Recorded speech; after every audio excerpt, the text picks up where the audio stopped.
Hello friends, welcome back to my channel commercial Gyan basics to advanced. चलिए आज हम थोड़े अकाउंटिंग टर्म्स के बारे में जानते हैं। लास्ट फ्यू डेज हमने कॉमर्स के डिफरेंट टर्म्स के बारे में बहुत सारे डिस्कशंस किए हैं, तो आज हम कुछ अकाउंटिंग टर्म्स के बारे में जानेंगे। तो सबसे जो ज़रूरी है कि अकाउंटिंग प्रोसेस में एक के बाद एक क्या क्या स्टेजेस आते हैं, क्योंकि हम जब बुक्स ऑफ अकाउंट्स में कुछ भी एंट्री करते हैं तो हम कब एंट्री किस अकाउंट में करेंगे, कौन सा एंट्री किस अकाउंट में करना चाहिए, किस तरह से करते हैं, तो वो हम आज जानेंगे। तो चलिए आज का क्लास स्टार्ट किया जाए। तो हमारे वीडियो फर्स्ट टाइम देख रहे हैं उनके लिए हम बता दें, माय नेम इज शताब्दी बॉल।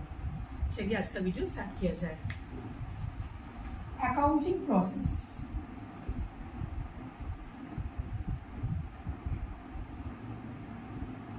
सबसे पहले जो भी फाइनेंशियल ट्रांजैक्शंस है उसे हम एक प्राइमरी बुक्स ऑफ अकाउंट्स में रिकॉर्ड करते हैं ऑन क्रोनोलॉजिकल ऑर्डर, मतलब डेली बेसिस में, तो उसे हम बोलते हैं जर्नल।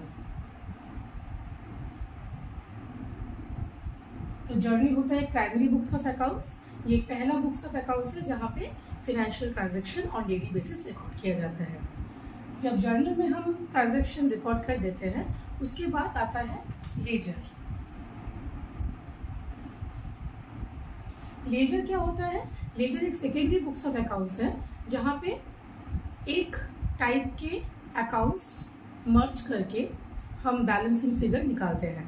मतलब मानिए एक जर्नल में कैश अकाउंट 10 डिफरेंट डेट्स में अपीयर कर रहे हैं, तो वो सभी कैश अकाउंट एक साथ हम कैश लेजर में एंट्री करेंगे। तो जब हम ट्रांजैक्शन जर्नल से लेजर में पोस्ट करते हैं या जर्नल से किसी भी अकाउंट में पोस्ट करते हैं उसे बोला जाता है पोस्टिंग इन लेजर अकाउंट्स।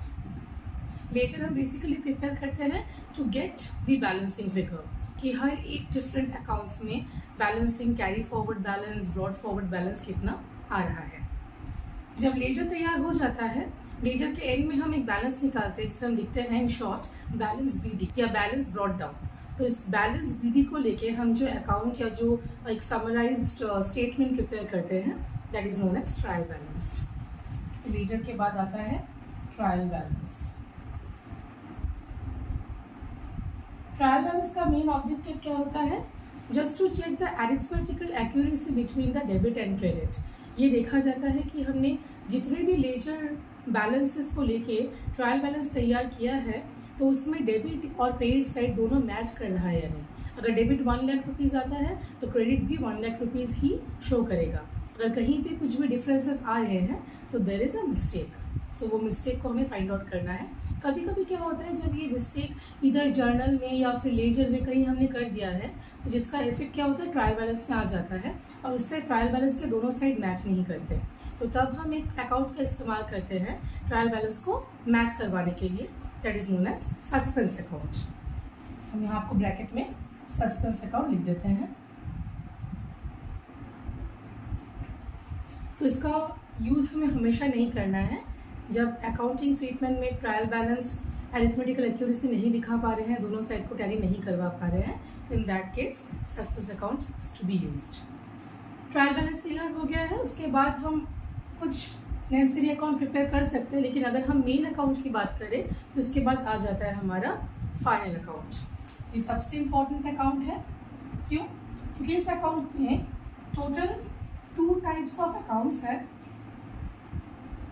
और 1 स्टेटमेंट है। अब ये 2 टाइप के अकाउंट्स क्या क्या है फाइनल अकाउंट में? सबसे पहले हम बता दें कि फाइनल अकाउंट हमें बनाना क्यों पड़ता है। Basically we prepare final account to show the balance of statement.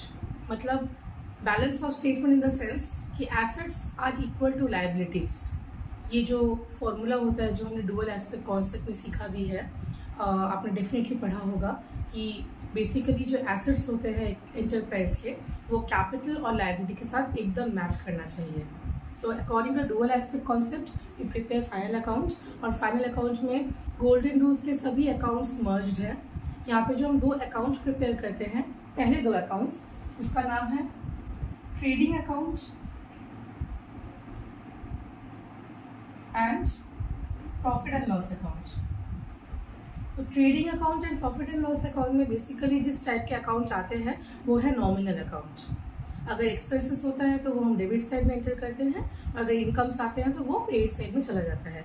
It's basically nominal account rule, जो हमने गोल्डन रूल में पहले पढ़ा भी है। आप प्लीज़ मेरे प्रीवियस वीडियोस को फॉलो कीजिए, वहाँ गोल्डन रूल में सभी अकाउंट्स के बारे में डेबिट और क्रेडिट सेपरेट साइड्स बताए गए हैं।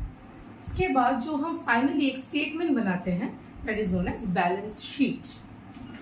तो स्टेटमेंट में आ जाता है हमारा बैलेंस शीट।